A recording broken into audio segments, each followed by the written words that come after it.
Hello students, आज का topic है सामाजिक न्याय।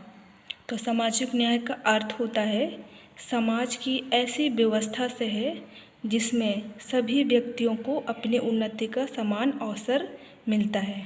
जैसे कोई भी अमीर हो गरीब हो, ठीक है, उसको भी अपना उन्नति करने का समान अवसर मिलता है। उसी प्रकार बड़े छोटे हो या निर्बल हो या सबल, शिक्षित हो या अशिक्षित, पिछड़े वर्ग के हो या विकसित वर्ग के, सभी को अपना विकास करने का समान अवसर मिलता है। सभी व्यक्तियों के साथ समान व्यवहार होता है और किसी भी व्यक्ति को दूसरे की अपेक्षा हानि न उठानी पड़े। जाति, धर्म, भाषा, लिंग, रंग, व्यवसाय या क्षेत्र अथवा अन्य किसी मानवीय भेदभाव का शिकार ना होना पड़े। तो इसी को हम लोग क्या कहेंगे? सामाजिक न्याय। आगे है परिभाषा।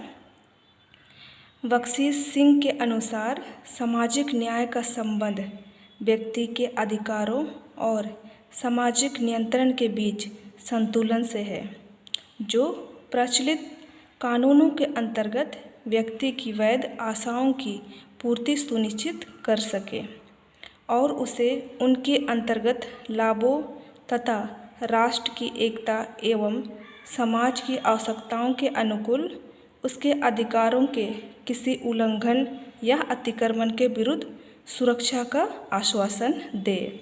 तो इस प्रकार सामाजिक न्याय के अनुसार किसी के साथ धार्मिक, सांस्कृतिक या सामाजिक पूर्वाग्रहों के आधार पर भेदभाव नहीं होना चाहिए। तो प्रत्येक के पास इतना संसाधन हो कि वह उत्तम जीवन की संकल्पना पूरी कर सके। नेक्स्ट है सामाजिक न्याय की विशेषताएं, जिसमें पहला है सामाजिक न्याय कानूनी न्याय से अधिक व्यापक है क्योंकि इसका उद्देश्य औचित्यपूर्ण समाज की स्थापना करना है। दूसरा है सामाजिक न्याय समाज के सभी सदस्यों को समान रूप से सभी लाभ प्राप्त करने के अवसर प्रदान करती है। तीसरा है सामाजिक न्याय कमज़ोर वर्गों का समर्थन करती है। फोर्थ है सामाजिक न्याय की पूर्ति राज्य की सहायता से ही की जा सकती है। नेक्स्ट है सामाजिक न्याय का महत्व। तो सामाजिक न्याय का महत्व को हम लोग निम्नलिखित शीर्षकों के अंतर्गत देख सकते हैं, जिसमें पहला पॉइंट है व्यक्तित्व का विकास। तो सामाजिक न्याय व्यक्तियों के व्यक्तित्व के विकास के लिए आवश्यक है। तो न्यायपूर्ण सामाजिक व्यवस्था से जन कल्याण संभव होता है। इससे नागरिकों को अपना सर्वांगीण विकास करने का अवसर प्राप्त होता है। लोग स्वतंत्रता और समानता के अर्थ को समझते हैं और इससे बेरोजगार प्रथा, बंधुआ मजदूर प्रथा, दास प्रथा और अस्पृश्यता आदि कुरीतियाँ समाप्त होती है। मतलब लोग अपना व्यक्तित्व का विकास करेंगे तो ये जितने भी प्रथाएं हैं सारा समाप्त होएगी। सेकेंड है सामाजिक समानता। तो सामाजिक समानता का उद्देश्य व्यक्तियों को समान सामाजिक स्तर प्रदान करना। तो समाज में वंश, जाति, लिंग, भाषा, वर्ग के आधार पर भेदभाव नहीं किया जाना चाहिए और कानून के नज़र में सभी नागरिक समान होते हैं। और जितने भी सार्वजनिक स्थल है, ठीक है, जैसे मंदिर हुआ, कॉलेज हुआ, हॉस्पिटल हुआ, तालाब हुआ, ठीक है, इन सारे जगहों पे सभी व्यक्तियों को जाने का, उस जगहों का उपयोग करने का सबको समान रूप से मिले। तीसरा पॉइंट है समाज सुधार। तो सामाजिक न्याय समाज में व्याप्त जातीय अस्पृश्यता आदि कुरीतियों को समाप्त करके क्या करती है? सामाजिक विषमता को दूर करती है और दहेज प्रथा जैसे सामाजिक बुराइयों को भी दूर करके इससे स्त्रियों को समाज में उच्च स्थान दिलाती है। नेक्स्ट पॉइंट है आर्थिक समानता। तो सामाजिक न्याय जो है आर्थिक समानता का मार्ग प्रशस्त करती है और वह सभी नागरिकों को आजीविका के अवसर प्रदान करता है और राष्ट्रीय आय के नियोजित वितरण को संभव बनाती है। नेक्स्ट पॉइंट है अवसर की समानता।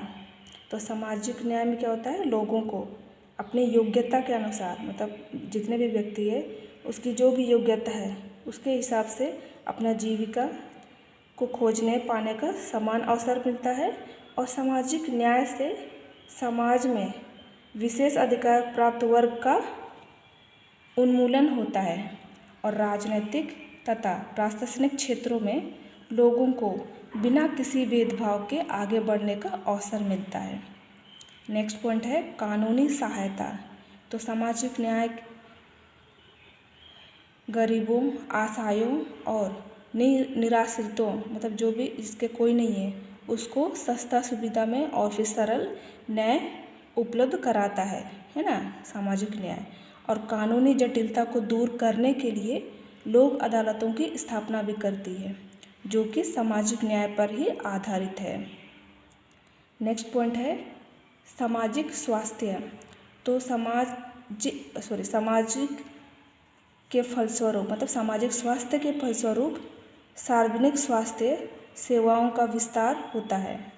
तो जितने भी निर्धन हैं उन लोगों को निःशुल्क सुविधाएं मिलता है और फिर बच्चों को भी पौष्टिक आहार और अन्य सुविधाएं निःशुल्क में मिलता है। तो इस प्रकार जो है सार्वजनिक स्वास्थ्य के विकास में सार्वजनिक न्याय जो है एक महत्वपूर्ण भूमिका निभाता है। नेक्स्ट 9 पॉइंट है शिक्षा और संस्कृति का विकास। तो सार्वजनिक न्याय से सभी लोगों को शिक्षा प्राप्त करने का समुचित अवसर उपलब्ध कराती है। तो भारत में जितने भी पिछड़े वर्ग हैं, अनुसूचित जनजाति, अनुसूचित जातियों के जितने भी स्टूडेंट मतलब छात्र हैं उनको शिक्षा के क्षेत्र में क्या क्या मिलता है, छात्रवृत्ति या अन्य सुविधाएं दी जाती है। और इस प्रकार सभी वर्गों के लोगों को अपनी संस्कृति के उत्थान का अवसर भी सामाजिक न्याय ही उपलब्ध कराती है। तो इस संबंध में श्रीमती इंदिरा गांधी अपना विचार देते हैं कि यह बात नहीं भूलनी चाहिए कि आधुनिक लोकतंत्र के मूल्यांकन और प्रतिनिधि सरकारों के निर्माण में सामाजिक न्याय जो है एक प्रेरक शक्ति है।